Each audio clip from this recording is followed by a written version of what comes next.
Herkese merhabalar. Bugün sizlerle beraber IELTS sınavı nedir bunu konuşacağız. Bu videoda sadece IELTS sınavı nedir onu anlatacağım. Sonraki videomda ise IELTS'e nasıl çalışılmalı, IELTS'te nasıl bir yol izlenmeli ve mantığı nedir bunları konuşacağız. Ayrıca IELTS sınavının koçluğunu da yapıyorum. Instagram sayfama buradan ulaşabilirsiniz. IELTS 9 puan üzerinden değerlendiriliyor ve 2 sene geçerliliği var. Haftada birkaç gün boyunca yapılan bir sınav. Tabii ki büyük şehirler hakkında konuşuyorum. Ücreti devamlı değişiyor çünkü dolar üzerinden hesaplanıyor. Bu yüzden aslında internet sitesinden güncel fiyatına bakarsanız çok iyi olur. Ben şu an sınavın 8.000'den aşağı olduğunu düşünmüyorum. IELTS yurt dışında üniversite okumanızı, yurt dışında çalışmanızı sağlayan bir dil yeterlilik sınavıdır. IELTS akademik ile IELTS general olarak ikiye ayrılır. IELTS akademik daha zor olup yurt dışında üniversite okumanızı sağlar. IELTS General ise yurt dışında çalışmanızı sağlar. Bu sınavları yüz yüze ya da online bir şekilde alabilirsiniz. Fakat genellikle iş yerleri ve üniversiteler sizin yüz yüze almanızı tercih eder. Yüz yüze sınav da ikiye ayrılıyor. Computer based ile paper based. Computer based'de IELTS'in kendi merkezine gidiyorsunuz ve oradan bilgisayar üzerinden sınav alıyorsunuz ve 2-3 gün içinde açıklanıyor. Paper based ise daha uzun bir süre alıyor. 13-14 gün gibi bir süre. Kimisi computer based tercih ederken kimisi paper based tercih ediyor. Bence computer based en rahatı.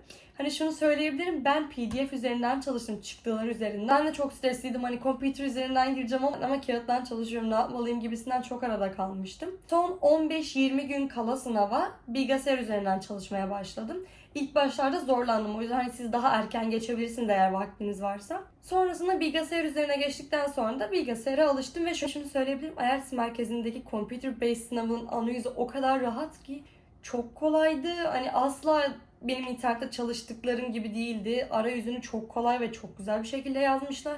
İşte dersiniz ki ben paper based'de altını çizerek yapıyorum. Computer based'de de altını çizebiliyorsunuz ve bu çok rahat bir şekilde. Ekranın ayrımı falan gerçekten çok güzel. Hem daha kısa sürede açıklansın hem de biraz daha rahat edeyim diyorsanız bence computer based'i düşünebilirsiniz. Siz tamamen kendinize uyanı seçin. Asla burada bunu seçin, bunu seçin demeye çalışmıyorum. Ama hani çıktı üzerinden çalışıyorum. Hani paper based girmek zorundayım diye düşünmeyin. IELTS 4 bölümden oluşuyor. Listening, reading, writing ve speaking olaraktan. IELTS listening ile başlamak istiyorum. IELTS listening 30 ile 40 dakika arası sürüyor ve sadece bir kere dinleyebiliyorsunuz. Alışılmışın dışında hani normalde biz İngilizce sınavlarımızda, denemelerimizde 2-3 kere dinleyebiliyoruz ama bu sefer sadece bir kere dinleyebiliyorsunuz. 4 bölümden oluşuyor. Akademik konuşmalar, günlük konuşmalar ve monologlar oluyor içinde. Hani 1'den 4'e kadar aslında zorlaşıyor. Fakat ben hani zorlaşıyor diyemem çünkü açıkçası ben 4'te çok rahattım. 4. kısımda, 4. partta. O yüzden streslenmenize gerek yok. Pratik yaptıkça gerçekten oturuyor. Çünkü en başta sadece bir kere dinlemek sıkıntılı bir iş. Devamlı test çözdükçe, üstüne gittikçe ve gerçekten iyi dinledikçe gerçekten yerine oturtuyorsunuz. Ve sizi kandırmaya çalışıyorlar. Diyorlar ki evet işte böyle eminim diyorlar. Ay bir dakika hani aslında bu değildi böyleydi diyor. Sizi belki orada kandırmaya çalışıyor. Yani beni takip ediyor musun? Beni direkt işaretlemiyorsun değil mi mantığına düşürüyorlar sizi aslında. O yüzden kalmayın. Sizi kaç kere kandırmaya çalışacaklar. Asla dalmayın. Ve bir iki soruyu kaçırdıysanız bile lütfen ama lütfen sınav esnasında ay ben hani kaçırdım diye moralinizi asla bozmayın. Direkt diğer sorulara geçin. Çünkü eğer gerçekten bir soruyu ya da iki soruyu kaçırırsanız ve bunun üzerine düşünürseniz diğer sorularınız da kaçıyor. Bu en büyük stratejilerden bir tanesi. İkincisi ise reading, size akademik makaleler veriyorlar ve soruları aynı anda cevaplamanızı istiyorlar. Bu da çok önemli bir şey. Bunu da öğrenmeniz gerekiyor. Aslında hani IELTS size tamamen diyor ki benim kendi taktiklerim var.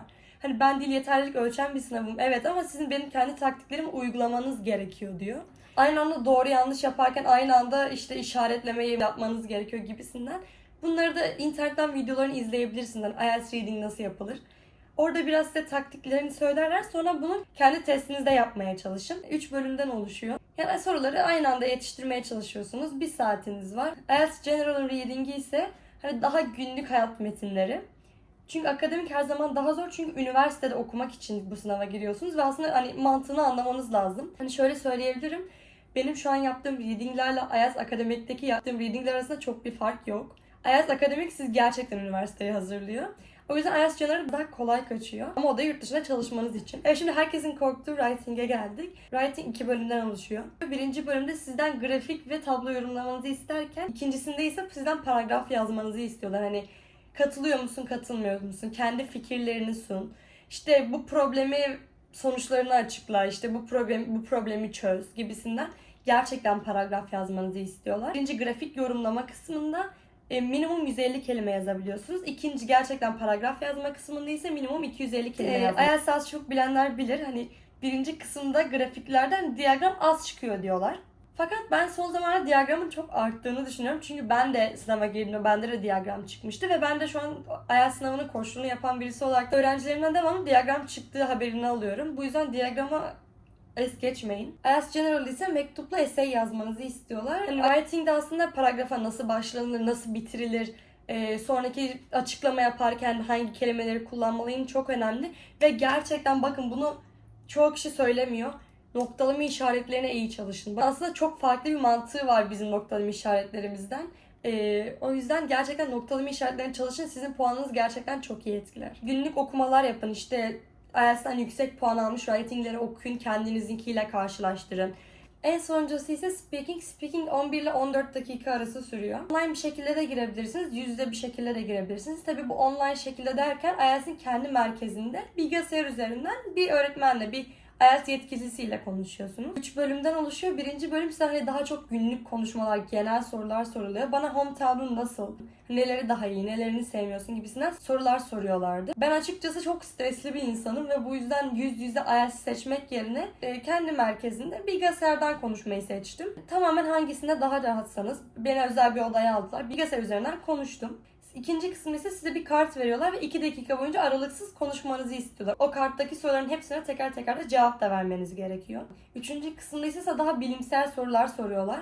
Bana kız çocuklarıyla erkek çocukların arasında küçüklükten başlayan oyuncak ayrımını sormuşlardı. Daha böyle bilimsel, daha da zorlayıcı sorular soruyorlar. Fakat doğruyu söylemek gerekirse benim 1 ile 3'üm çok güzel, çok kolaydı. 2 dakika aralıksız konuşmak daha bana zor gelmişti. Speaking de böyle. Ve çalışım da gerçekten zor bir sınavdı. Yani doğru çalışmanız, mantıklı çalışmanız gerekiyor. Aslında zaten bu yüzden ben de koçluk yapıyorum. Çünkü IELTS kendi mantığı ve kendi taktiği olan bir sınav. Hani sana diyor ki sen benim kendi taktiklerimi öğren, mantığımı öğren. O zaman zaten iyi puan yaparsın diyor. Bu yüzden gerçekten çok test çözmeniz gerekiyor. Doğru çalışmanız gerekiyor. O yüzden korkmanıza gerek yok.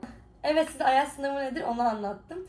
Dediğim gibi sonraki videomda size nasıl çalışılır, hani taktikleri nelerdir anlatacağım. Bu yüzden takipte kalın. Bu video size yardımcı olmuştur. İzlediğiniz için çok teşekkür ederim. Görüşürüz.